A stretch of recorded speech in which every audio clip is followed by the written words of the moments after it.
Nah, gitu ya. Oke, ini Pak Dwi saya share screen. Nah, ini sudah kelihatan semua belum?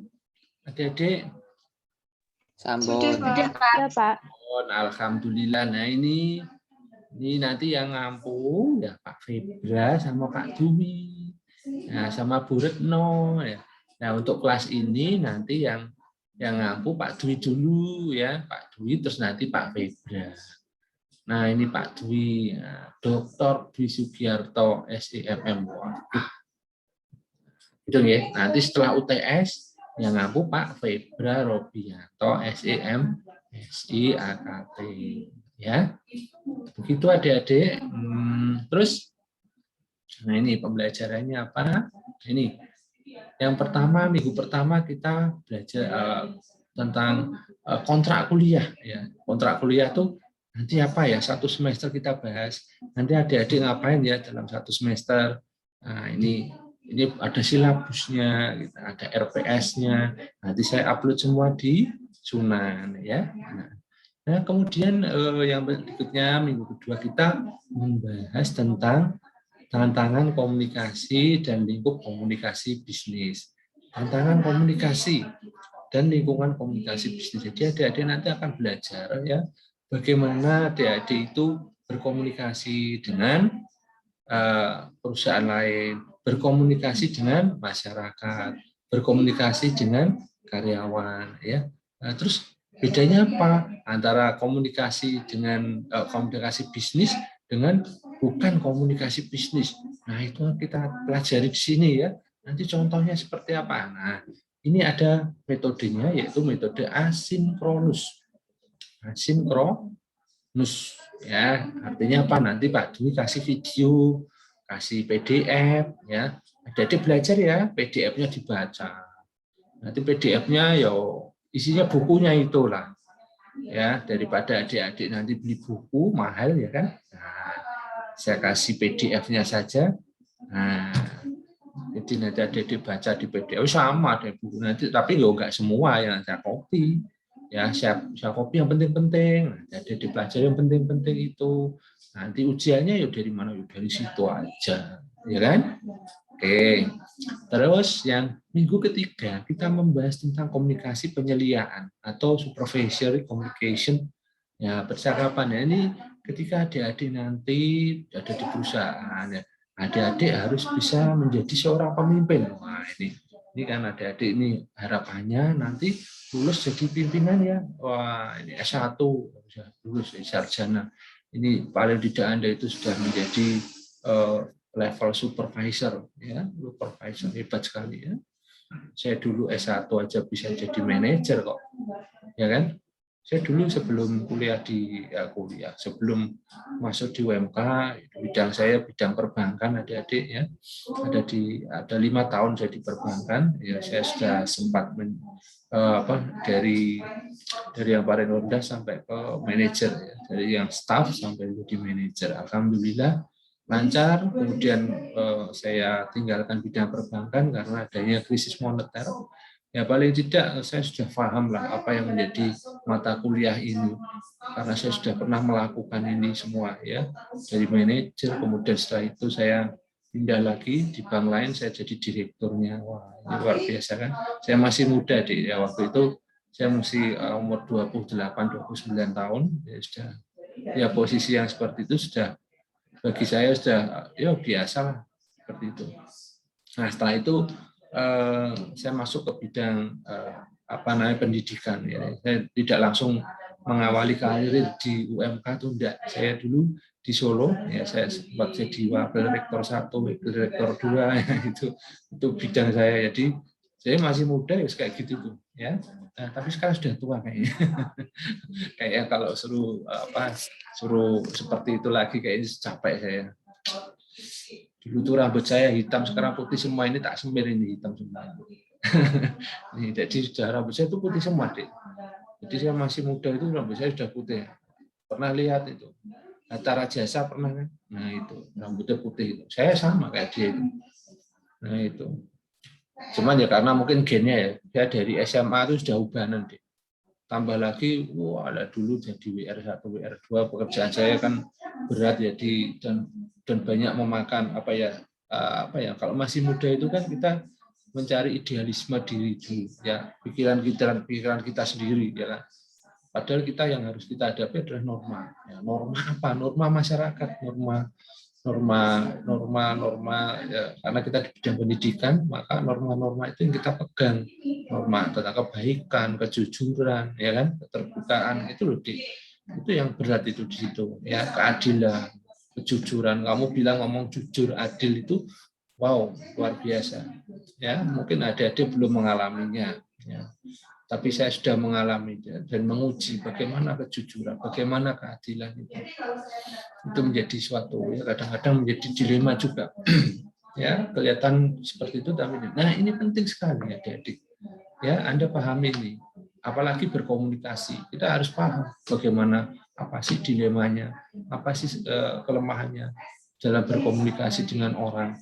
Ya, tentu saja ada persepsi yang menggambarkan apa yang melatar belakangi sehingga adik-adik itu apa ya, kalau berkomunikasi dengan orang itu harus melihat, bahkan sekarang pun saya masih belajar ya, bagaimana berkomunikasi dengan orang. Oh, itu sulit sekali ya, bukan berarti saya sulit berbicara, itu bukan, tetapi bagaimana berkomunikasi yang pas. Kita melihat situasi, kita melihat apa gaya apa gaya ini loh, apa namanya, gaya tubuhnya, ya, dia sedang apa, dia kondisi sedang apa. Nah, ini tidak bisa kita langsung blis gitu, tidak bisa. Ya, kita harus lihat situasinya. Inilah supervisory, ya, namanya supervisor itu seperti itu. Anda punya anak buah, ya kan? Kalau sekarang belum punya anak buah, tapi mungkin punya anak sudah ya. Sudah punya anak belum? Nanti kalau kamu punya anak, saya Pak Du jadi mbahnya. Mbah guru ini, mbah dosen ya. Ya. Kamu punya anak ya alhamdulillah rezeki kok ya. Nah itu kalau punya anak buah ya gitu, adik-adik ya. Wah, luar biasa. Anak buah itu kan macam-macam tuh sifatnya, ada yang nakal, ada yang baik, ada yang semacam-macam. Ya, tapi harapannya apa? Kita bisa mengakomodir dan bisa membawa ke satu tujuan yang sama. Nah ini istilahnya kita tuh ngomong, ya punya anak buah itu ngomong ya kan. Kalau punya anak buah nggak dimong gini ya anak buahnya, ya kan, nakal nggak berkaruan kan gitu ya. Wah, makanya ada di situ ada bagaimana bercakap-cakap di dalam dengan anak buah, bagaimana kita berdiskusi, bagaimana itu ada tekniknya, ya. Nah, ini di akuntansi kenapa kok dipelajari? Ya besok ujian CA, ujian certified accountant ya. Nanti ini ada komunikasi bisnis ya, termasuk ini. Nah, monggo nanti kalau habis lulus S1 nanti adik-adik persiapan ujian CA. Oh, keren, mantap. Karena apa? Sertifikasi ini digunakan di industri ya. Kalau Pak Dwi itu kan pendidik, artinya apa? Pak Dwi tidak masuk ke industri. Artinya apa? Pak Dwi sertifikasinya ya sertifikasi pendidik. Nah, kalau adik-adik mau masuk ke industri, sertifikasinya adalah sertifikasi industri. Termasuk ada CA, ada CPA. Nah, ini kalau saya menjadi akuntan publik, saya membuka kantor, saya punya kantor akuntan publik ya, punya konsultan. Nah, terus yang keempat ini kita membahas tentang teknologi komunikasi dan informasi dalam new economy. Nah, adik-adik ya, sekarang zamannya medsos, zaman informasi yang banyak sekali bisa langsung kita dapatkan ya. Zaman Pak Dwi dulu kuliah itu belum ada HP, ya, internet juga belum belum ada. Juga dulu itu HP itu paling HP yang mungkin kalau sekarang HP yang pisang goreng ya, kalau pisang goreng apa yang kayak pisang itu yang harganya mahal itu ya, dulu tuh harganya 4 juta, 5 juta, sekarang 50.000. Nah, itu dulu masih hitam putih dan fiturnya belum ada kamera. Nah, sudah bisa nyetel radio aja seneng. Nyetel musik apalagi, seneng sekali. Itu. Jadi waktu itu HP itu cuma untuk komunikasi saja, untuk SMS, terima telepon ya. Jadi seperti itu. Nah, zaman dulu ya kalau orang berkomunikasi kan zaman Pak Dwi dulu kuliah belum ada Dik. Ya. Pas Pak Dwi kerja di perbankan itu pun ketika masih mau Krismon itu baru ada itu ya, tahun 95 96 mulai ada HP itu. Nah, coba dibayangkan kalau dulu orang ngerasani orang itu kan mesti bergerombol ya kan, karena belum ada HP ya kan.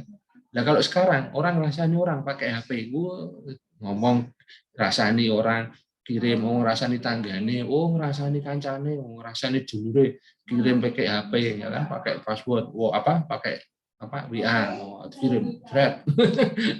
Gampang sekali. Jadi sekarang bahaya sekali HP ini baru. Jadi adik-adik jangan suka ngerasani orang. Ngerasani dalam artian itu apa tadi? Itu di HP, jempolmu, jerijimu itu kode yang gibah itu, yang gibah orang. Ada dosa itu ya. Wah, apalagi itu ada yang suka ngadu domba, ada ngasih berita hoax, ngapusi. Nah, itu hukumnya apa, sama aja hukumnya memfitnah orang, mengadu domba itu sama hukumnya. Ya, dengan kalau Anda berbicara ngapusi orang, ngadu orang, dosa itu. Orang sudah lupa dosa ini. Nah, ini bahaya. Teknologi itu bahayanya di situ, Dik. Ya. Ketika Anda dikasih berita hoax, Anda percaya. Pak Dwi kayak percaya. Wah, pikir. Ada enggak? Nah, ini. Nah, itu. Kalau saya yang difitnah ya, alhamdulillah, wah ini saya dapat fitnah, berarti saya mendapatkan barokah. Ya barokah apa? Mungkin Tuhan mengampuni dosa saya. Mungkin Tuhan ini sedang membukakan pintu surga untuk saya. Bayangkan, Dik. Ya, ini melalui teknologi. Nah, baiknya apa teknologi? Wah, kalau ada informasi penting, ya memang Pak Dwi, ayo kuliah. Nah, seperti tadi nih kontingnya WA saya. Oh iya, siap. Siapa tadi? Mbak siapa tadi ya? Mbak siapa namanya kontingnya ini? Ya, oke nanti. Novi. Oh, Mbak Novi. Ya. Nanti Mbak Novi jadi konting. Kalau jadi konting nanti tak kasih nilai A. Kok enak. Ya enak. Kasih nilai A. Tapi kamu harus bisa jadi contoh adik-adik, teman-temanmu harus sergap, harus nilainya bagus. Nah, itu kan. Nah, nanti kalau Pak Dwi ayo kuliah ya kamu ya kalau yang teman-teman ayo kuliah sama Pak Dwi. Nah, gitu ya. Terus yang berikutnya ini apa ini? Kita membahas yang kelima, tantangan komunikasi di tengah keragaman budaya dunia. Ya, jadi kalau teknologi tadi, teknologi memang sangat berguna, tapi efek sampingnya kayak tadi ya, ngerasani orang lewat HP, ngerasani dosennya lewat HP.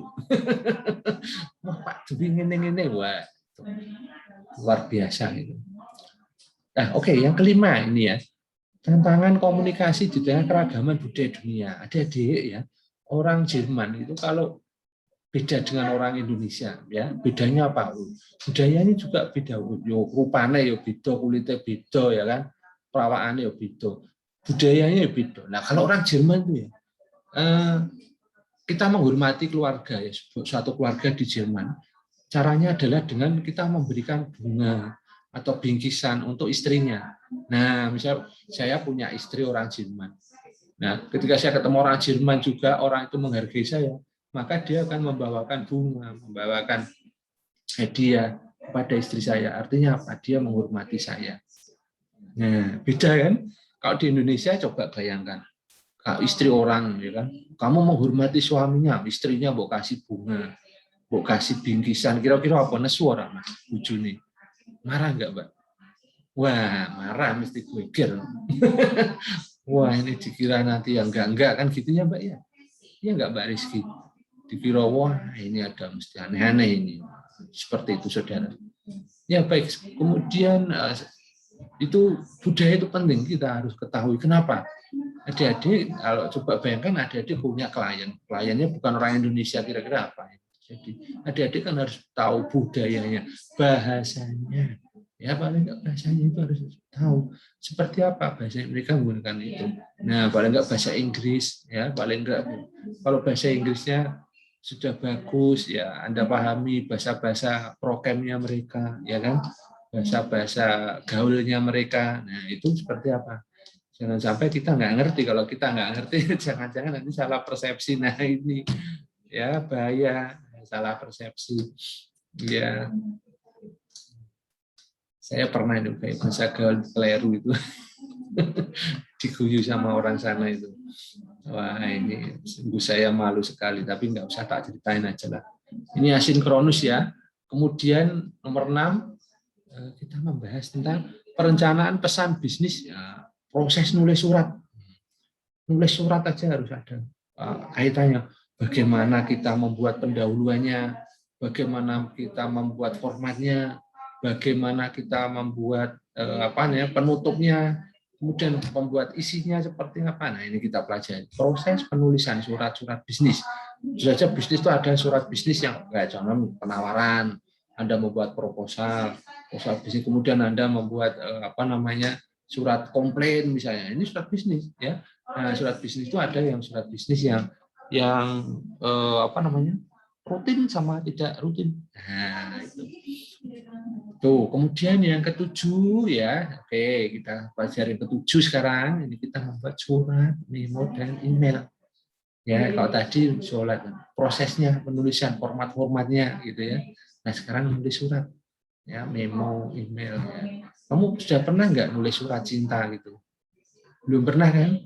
Nah, coba kamu pakai surat cinta, nulis. Kalau zaman saya dulu ya, waktu masih kuliah belum ada HP. Kalau nulis surat cinta ya pakai kertas semua, tulis. Terus kirim, kasih fotonya. Wah, dapat surat itu dari yang itu seneng banget, Mbak. Wah, saya tuh dulu kalau saya arpar Pak Pos datang gitu, wah, Pak Pos datang, wah ini bawa surat nih. Yang datang apa? Surat tagihan. Waduh, keliru ini. Nah, ini sudah seperti itu. Kita membuat surat ya. Bagaimana surat itu tadi bisnis tentu saja ya. Bisnis itu bisikan si manis. Nah, gitu ya. Nah, ya. Oke, kemudian UTS ya, UTS. Kalau UTS ini nanti yang bahas Pak Febra. Pak Febra Robianto. Sudah tahu kan Pak Febra? Mbak Farah tahu Pak Febra tahu? Nah, Pak Febra itu Pak Febra. Nah, ini dia bahas apa nih? Presentasi diskusi. Nah, adik-adik pernah diskusi nggak? Pernah kan? Pernah maju nggak suruh diskusi? Pernah nggak?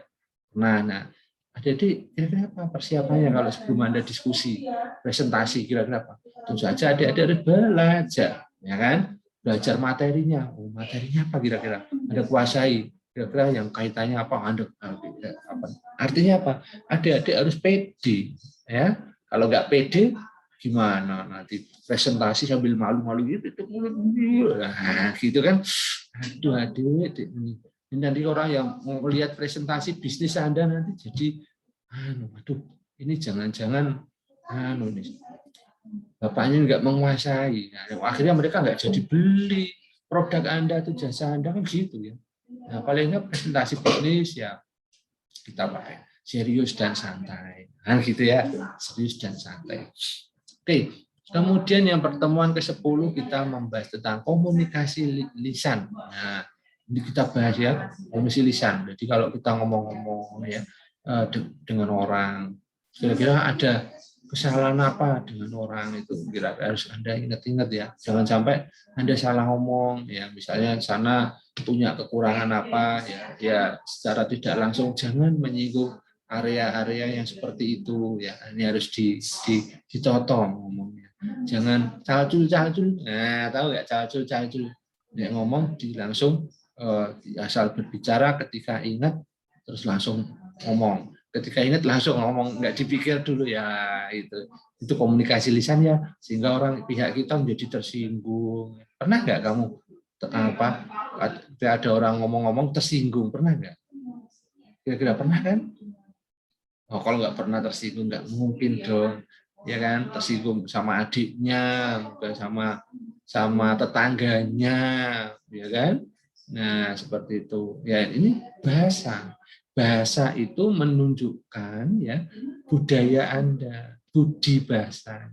Bahasa itu menunjukkan budi pekerti Anda, ya.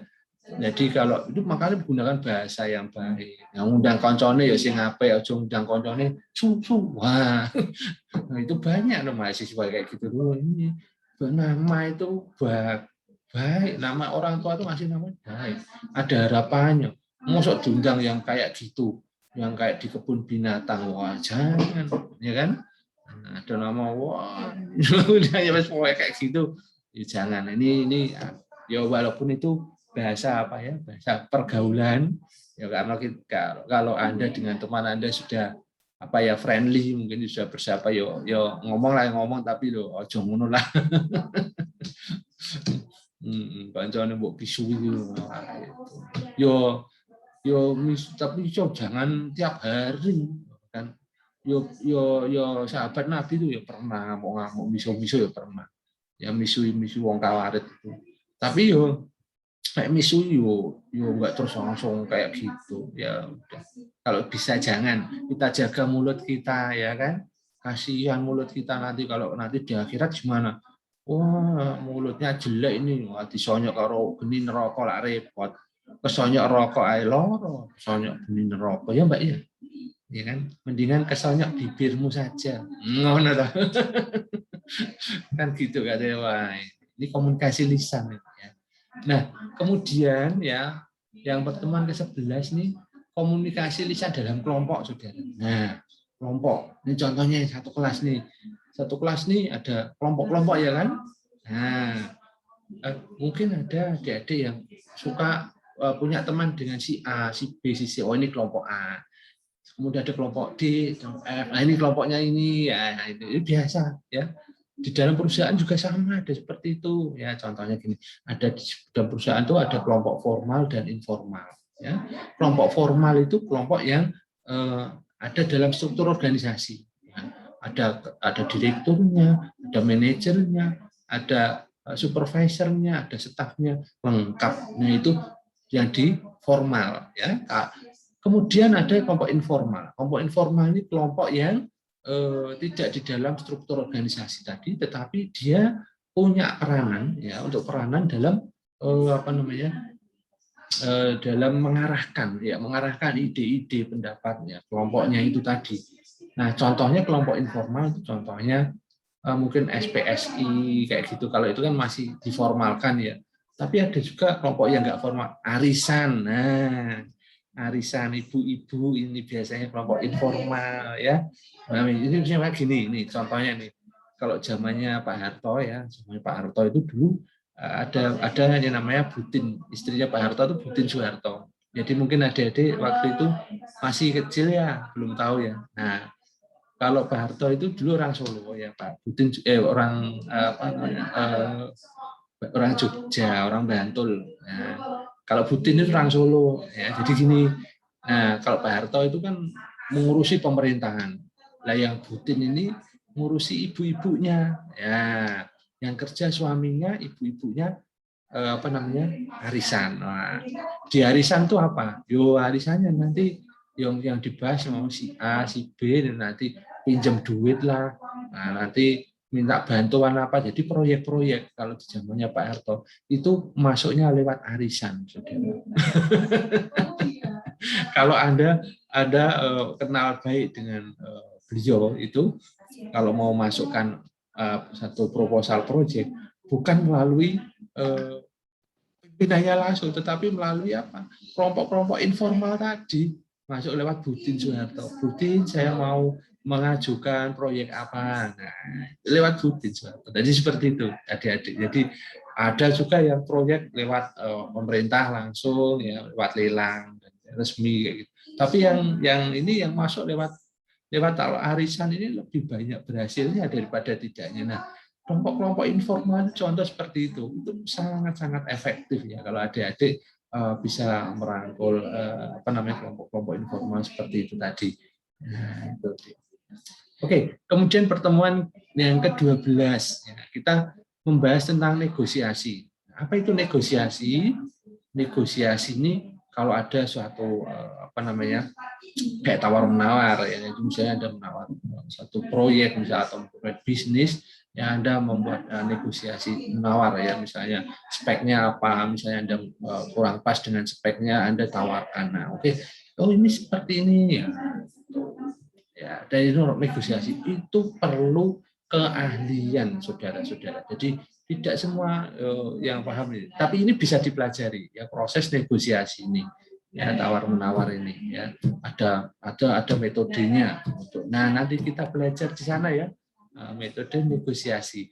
Dan biasanya negosiasi ini di samping untuk mengatasi juga untuk mengatasi konflik.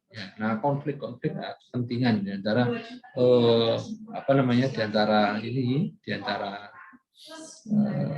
di antara stakeholder itu bisa saja kita gunakan negosiasi ya. Nah, kemudian ada yang berikutnya, pertemuan ke-13 kita membahas komunikasi kepegawaian. Apa itu komunikasi? Nah, ini bagaimana Anda ngasih memo ya, nota, bisa membuat SK ya. Komunikasi kepegawaian itu kan SK, memo ya. Seperti itu. Kemudian ada komunikasi interformal ya, komunikasi interpersonal, komunikasi antara dua orang yang berbeda tentu saja.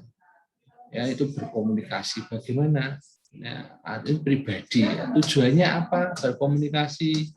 Nah, kemudian apa maksudnya? Bagaimana tekniknya? Ya, nanti kalau komunikasi itu ada yang sendernya, ada receivernya, kemudian ada medianya. Ya. Nah, ini harus Anda pahami. Sender itu apa? Oh, yang mengeluarkan message-nya tadi. Ya. Anda harus tahu, oh bagaimana mengeluarkan message-nya tadi, ya kan? Nah, artinya ketika Anda mengirimkan pesan, ya. Kemudian medianya apa yang Anda gunakan? Medianya adalah macam-macam, bisa media. Kalau sekarang kayak ini, ya kan? Kalau langsung ya ngomong langsung gini ya, media langsung direct dan indirect. Oke. Kemudian pertemuan ke-15 ya, kita ini yang bahas Pak Febra sih. CV ya. CV tahu nggak CV? CV kurikulum vitae ya. Kurikulum vitae itu kalau adik-adik mau melamar pekerjaan. Nah, kalau melamar pekerjaan itu cuma harus buat CV. Adik-adik harus juga menggambarkan apa yang adik-adik miliki ya, selling point-nya yang bisa Anda jual apa. Nah, itu misalnya adik-adik pintar apa? Oh, saya pintar menari. Nah, pintar menari. Jadi mungkin ada ya perusahaan-perusahaan tertentu yang memang butuh seperti itu, karena yang diambil orang yang memiliki suatu kreativitas ya. Karena menari itu kan, kalau Anda lihat, menari itu apa sih? Menari tidak menggunakan pikiran kata gitu ya. Oh enggak, salah. Ya, menari itu ya mengolah mengasah otak kanan Anda. Ya, artinya apa? Mengasah kreativitas Anda. Jadi orang-orang yang pintar menari, pintar menyanyi, itu kreativitasnya tinggi. Ya, jadi jangan dikira kalau ini menari, ini beban sia-sia aja, enggak seperti itu ya. Ada ini harus pahami ya. Itu CV Anda gambarkan. Gambarkan. Loh, gambarkan gambar saya, bukan, maksudnya gambar kemampuan Anda yang Anda miliki ya. Yang Anda miliki apa? Bukan rumah, mobil, tapi ada di kemampuannya, hobinya apa. Nah, kemudian kalau misalnya Anda bekerja di perusahaan, kira-kira apa yang bisa Anda lakukan agar perusahaan tadi bisa maju? Nah, ini yang Anda jual gitu ya. Itu adik-adik kalau bikin CV lamaran pekerjaan ya, adik-adik harus banyak menyertakan sertifikat ya. Jadi adik-adik itu kalau punya sertifikat yang banyak ya, sering-sering ikut kegiatan ya. Nah, ikut ormawa juga bagus sekali. Nah, kenapa? Karena nanti pada saatnya realnya dalam perusahaan ya, itu yang paling sering ya, yang paling dipakai. Jadi kelihatan ikut ormawa itu untuk apa sih? Penting, Dek. Jadi nanti lulus ya, Anda lulus bekerja masuk organisasi. Apa yang dilakukan itu tadi, seperti di dalam Ormawa tadi. Bagaimana Anda mencari teman, bagaimana Anda mengajak teman, bagaimana Anda melakukan rapat, bagaimana Anda melakukan suatu event, project, pekerjaan. Nah, ini Anda harus bisa mengkoordinir teman-temannya. Wah, itu fair. Di perusahaan itu juga sama seperti itu. Bukan di perusahaan toh, tapi nanti kalau Anda punya bisnis sendiri, itu juga akan Anda lakukan. Nah, gitu. Nah, kemudian pertemuan 16 ini UAS. UAS-nya dari Pak Fedra ya, adik-adik. Tidak Pak D sampai UTS saja. Seperti itu ya, adik-adik ya. Medianya nanti kita pakai Zoom. Internet, HP, WA aja nanti kalau nggak mudeng, tanya Pak Dwi, nggak apa-apa, Pak bukunya mana? Nanti tak fotokan, tak masuk ke Sunan. Ya, kalau mau beli, monggo. Kalau enggak nanti tak scan ke. Oh enak atau scan ke, tak PDF ke, tak upload di Sunan. Nanti yang mau baca sendiri. Tapi ya enggak semua ya. Tapi yang penting-penting yang ada kaitannya dengan pelajaran dari Pak Dwi, gitu ya. Karena ini yang ngarang buku ini teman saya Pak Joko Purwanto ini dosen UNS ya. Dosen Pak Dwi itu lulusan UNS dan Pak Dwi juga pernah ngajar di UNS gitu ya. Nah, Pak Dwi sekarang sudah lulus, sudah full di Kudus ya. Pak Dwi akan kembali di home base-nya di UMK. Nah, gitu ya. Nah, itu ya Mbak ya.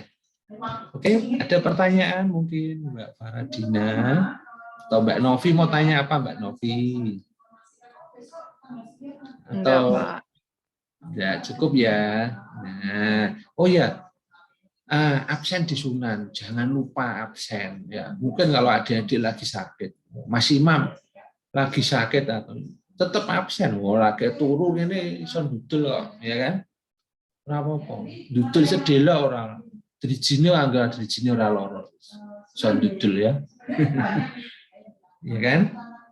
Baby nanti kalau misalnya sakit yo selama masih bisa dudul ya enggak apa-apa, didudul aja masuk. Kecuali nek sakit semaput apa piye lah. Ya Mbak ya. Benar enggak, Mbak?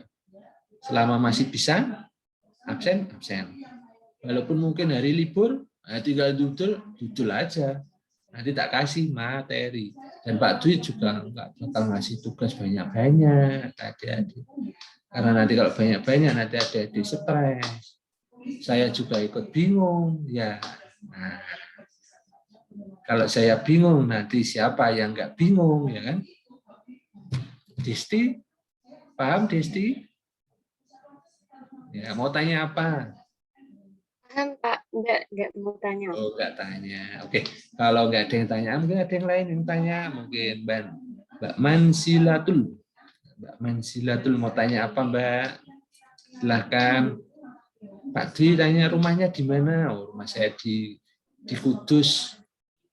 Di Kudus. Nah, kalau di Solo ya di Solo. Nah, anak istri saya di Solo. Nah, karena anak saya juga sudah kuliah. Gede-gede kayak kamu gitu. Nah, kalau di Kudus saya ya di Kudus, rumah saya di Kudus. Ya, anak saya sudah gede-gede pada kuliah ya. Nanti siapa yang mau jadi mantu saya nggak tahu nih. Barangkali ada yang mau, silakan. Anak saya jago komputer semua. Yang nomor 2 itu jago olimpiade matematika. Oh, gimana? Monggo silakan. Nah, itu biar aja. Biar jadi dosen nanti kayak saya atau mungkin dia komputer ya, mungkin dia mau jadi programmer. Monggo siapa yang mau daftar silahkan, saya buka pendaftarannya. Iya, ini guyon aja, guyon ya. Jangan diambil hati ya. Siapa itu senangnya guyon. Ya, oke, gitu nggih. Cukup nggih? Adik-adik. Iya, Pak. Ya, Mas Imam mau tanya apa, Mas Imam? Mas Imam Bukhari apa Imam? Oh, Imam Syafi'i ya. Imam Syafi'i. Ya. Suara saya cukup jelas kan? Ya. Monggo mau tanya apa lagi? Tugas-tugas, kalau sebisa mungkin saya nggak ngasih tugas lah. Ya, tapi nanti kalau saya lagi jengkel mungkin tak kasih tugas sama. Tapi moga-moga nggak jengkel gitu ya. Ya nggak Mas Rio. Mas Rio ini. Mas Rio Wijayanto. Oke, saya selesai, saya akhiri ya. Ini rekaman saya stop.